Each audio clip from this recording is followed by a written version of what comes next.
नमस्कार, Haribhoomi news bulletin में आपका स्वागत है। आज 10 दिसंबर 2025 को पोष माह के कृष्ण पक्ष की षष्ठी तिथि है। राहु काल दोपहर 12 बजे से 1:30 तक रहेगा। हरियाणा में आज मौसम साफ और धूप वाला रहने का अनुमान है और सुबह के समय धुंध रहने की संभावना है। अब नजर डालते हैं आज की प्रमुख हेडलाइंस पर। देश की पहली स्लीपर वंदे भारत पटना से दिल्ली तक चलेगी। 8 घंटे में सफर में लग्जरी होटल जैसा अनुभव मिलेगा। राज्यसभा में अमित शाह बोले, वंदे मातरम का विरोध गांधी परिवार के खून में। खड़गे ने उठाए रुपए के गिरते स्तर पर सवाल। इंडिगो पर सरकार का सख्त एक्शन, 5% उड़ानें घटाई। 10 बड़े एयरपोर्ट पर आईएएस अधिकारी तैनात। ट्रंप बोले, भारत से आने वाले सस्ते चावल से अमेरिकी किसानों को नुकसान, लगाएंगे अतिरिक्त टैरिफ। कराची में सिंधु देश की मांग को लेकर बवाल, राजनाथ सिंह का बयान फिर चर्चा में।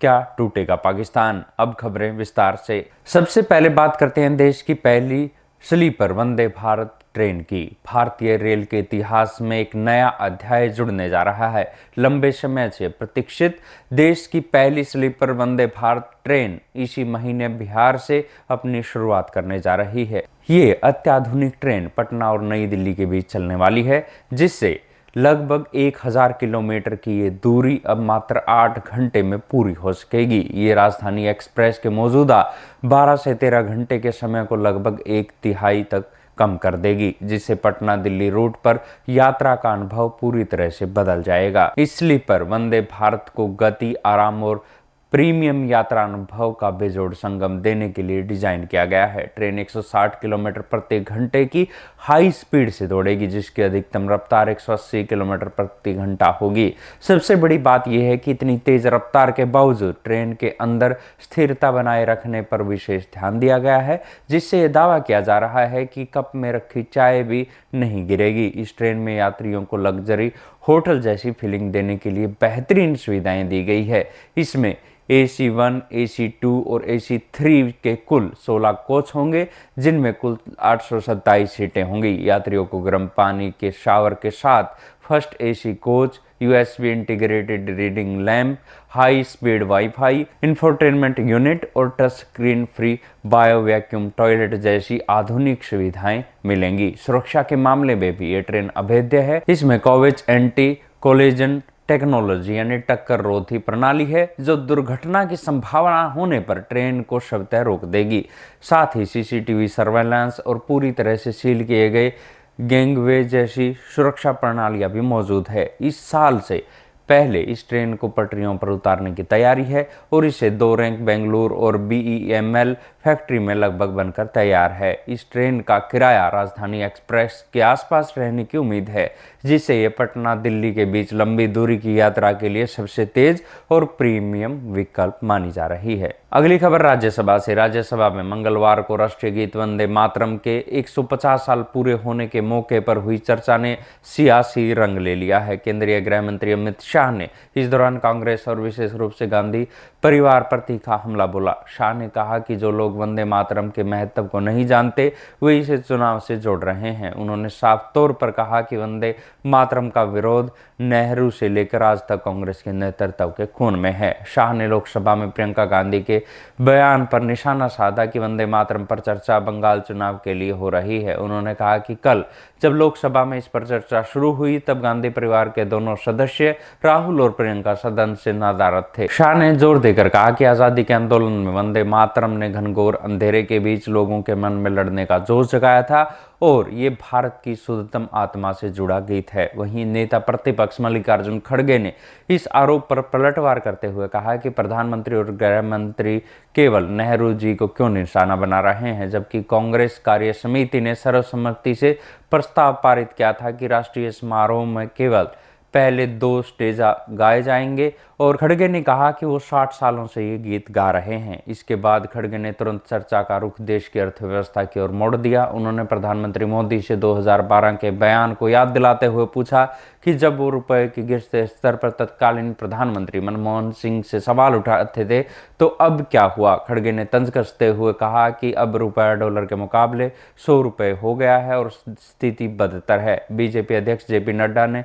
खड़गे को टोकते हुए कहा कि आज वंदे मातरम पर चर्चा हो रही है और उसी पर ध्यान दिया जाना चाहिए। अब बात करते हैं इंडिगो की। देश की सबसे बड़ी एयरलाइन इंडिगो में पिछले 8 दिनों से जारी अभूतपूर्व संकट के बाद अब सरकार ने कड़ा रुख अपनाया है। यात्रियों की भारी परेशानी को देखते हुए नागरिक उड्डयन मंत्रालय ने सोमवार को हुई हाई लेवल मीटिंग के दौरान इंडिगो को अपनी 5% उड़ानों में कटौती करने का सख्त निर्देश जारी किया गया है। ये कटौती विशेष रूप से उन रूटों पर लागू होगी जहां यात्रियों की मांग और उड़ानों की फ्रीक्वेंसी अधिक है। इस निर्णय से इंडिगो की रोजाना लगभग 2300 फ्लाइट प्रभावित होंगी, जिसका अर्थ है कि लगभग 115 उड़ानें खट जाएंगी। इन कटौती किए गए स्लॉट को अब दूसरी एयरलाइंस को आवंटित किया जाएगा। इंडिगो को बुधवार शाम 5 बजे तक नागरिक उड्डयन महानिदेशालय को एक संशोधित उड़ान शेड्यूल जमा करने का भी निर्देश दिया गया है। वहीं केंद्र सरकार ने मौजूदा हालात की गहन जांच के लिए तुरंत कार्रवाई करते हुए देश के 10 बड़े एयरपोर्ट पर वरिष्ठ अधिकारी यानी डिप्टी सेक्रेटरी, डायरेक्टर और ज्वाइंट सेक्रेटरी स्तर के आईएएस को तैनात कर दिया है। ये अधिकारी मुंबई, बेंगलुरु, हैदराबाद, कोलकाता, चेन्नई आदि एयरपोर्ट पर जाकर ये पता लगाएंगे कि यात्रियों को किस प्रकार से असुविधा का सामना करना पड़ रहा है। उधर इंडिगो के सीईओ पीटर एल्बर्स ने दावा किया है कि एयरलाइन सब पटरी पर वापस आ गई है और ऑपरेशन स्टेबल है, जबकि मंगलवार सुबह 10:30 तक बेंगलुरु और हैदराबाद से 180 से अधिक फ्लाइट कैंसिल हो चुकी थी। और छत्तीसगढ़ सिविल सोसाइटी ने तो इंडिगो पर 9,000 करोड़ रुपए का जुर्माना लगाने की मांग करते हुए कानूनी नोटिस भेजा है। अगली खबर अमेरिका से। राष्ट्रपति डोनाल्ड ट्रंप ने एक बार फिर व्यापार को लेकर सख्त रुख अपनाया है और इस बार उनका निशाना भारत, वियतनाम और थाईलैंड जैसे देश हैं। ट्रंप ने खुले तौर पर चेतावनी दी कि अमेरिका भारत से आने वाले सस्ते चावल और कनाडा से आने वाली खाद पर अतिरिक्त टैरिफ लगाने पर विचार कर रहा है। व्हाइट हाउस में किसानों के लिए नई आर्थिक मदद की घोषणा करते हुए ट्रंप ने कहा कि दूसरे देशों से आने वाला सस्ता सामान अमेरिकी किसानों को गंभीर नुकसान पहुंचा रहा है और इनकी कमाई कम हो रही है। ट्रंप ने इसे डंपिंग बताया। ये ऐसी व्यापार नीति है जहां कोई देश अपने उत्पाद दूसरे देश में लागत से कम दाम पर बेचता है और कहा कि ऐसा नहीं होना चाहिए। उन्होंने अपने वित्त मंत्री से पूछा कि क्या भारत को चावल के मामले में किसी तरह की विशेष छूट मिली हुई है, जिस पर उन्होंने बताया कि दोनों देशों के बीच व्यापार समझौते पर अभी बातचीत चल रही है। यदि ट्रंप प्रशासन भारतीय चावल पर अतिरिक्त टैरिफ लगाता है तो इसे अमेरिका में भारतीय चावल महंगा हो जाएगा। इसका सीधा असर अमेरिकी उपभोक्ताओं की जेब पर पड़ेगा और साथ ही भारत के उन किसानों और निर्यातकों को भी नुकसान उठाना पड़ सकता है जो अपनी फसल का बड़ा हिस्सा अमेरिका भेजते हैं। ट्रंप ने सिर्फ भारत ही नहीं बल्कि कनाडा से आने वाली पोटाश खाद पर भी कड़े टैरिफ लगाने की धमकी दी है, क्योंकि महंगाई और बढ़ती लागत के कारण अमेरिकी किसान पहले से ही दबाव में हैं। हालांकि ट्रंप ने चीन सहित कई देशों के साथ चल रहे ट्रेड वॉर के कारण प्रभावित हुए अमेरिकी किसानों की मदद के लिए $12 अरब का एक बड़ा राहत पैकेज भी घोषित किया है। इस पैकेज का उद्देश्य किसानों को सीधी आर्थिक मदद देना है। ट्रंप प्रशासन का ये कदम वैश्विक व्यापार नीति और अमेरिकी किसानों के हितों के बीच संतुलन साधने के दबाव को दर्शाता है। आखिर में बात करते हैं पाकिस्तान की।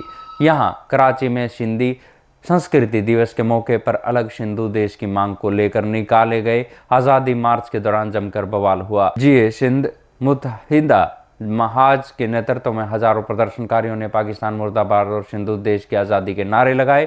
अधिकारियों द्वारा रैली का रूट बदलने पर गुस्साई भीड़ ने पथराव और तोड़फोड़ शुरू कर दी, जिसके जवाब में पुलिस ने आंसू गैस के गोले छोड़े। इस झड़प में 5 पुलिसकर्मी घायल हुए और कम से कम 45 प्रदर्शनकारियों को गिरफ्तार किया गया। इस घटना के बाद भारत के रक्षा मंत्री राजनाथ सिंह का पुराना बयान एक बार फिर सुर्खियों में आ गया है। उन्होंने पिछले महीने नई दिल्ली में आयोजित एक सम्मेलन में कहा था कि सिंध देश एक दिन फिर से भारत में वापस आ जाएगा। राजनाथ सिंह ने कहा था कि सिंध हमेशा से सांस्कृतिक रूप से भारत का हिस्सा रहा है और सीमाएं बदलती रहती है। सिंधु देश की मांग को हाल ही में नई हवा मिली है, खासकर एक पाकिस्तानी न्यूज चैनल पर प्रसारित बहस के बाद, जहां 18वें संशोधन के बाद सिंधु देश कार्ड के सक्रिय होने का दावा किया गया। कराची की इस हिंसा ने एक बार फिर पाकिस्तान में अलगाववादी आंदोलनों और भारत के बयानों पर चल रही बहस को हवा दे दी। सरकार ने उपद्रवियों की पहचान कर गिरफ्तारी के निर्देश दिए हैं। ऐसी ही खबरों से जुड़े रहने के लिए देखते रहिए हरिभूमि टीवी। और अधिक खबरों को विस्तार से जानना है तो हरिभूमि अखबार पढ़ें या हरिभूमि की वेबसाइट पर जाएं।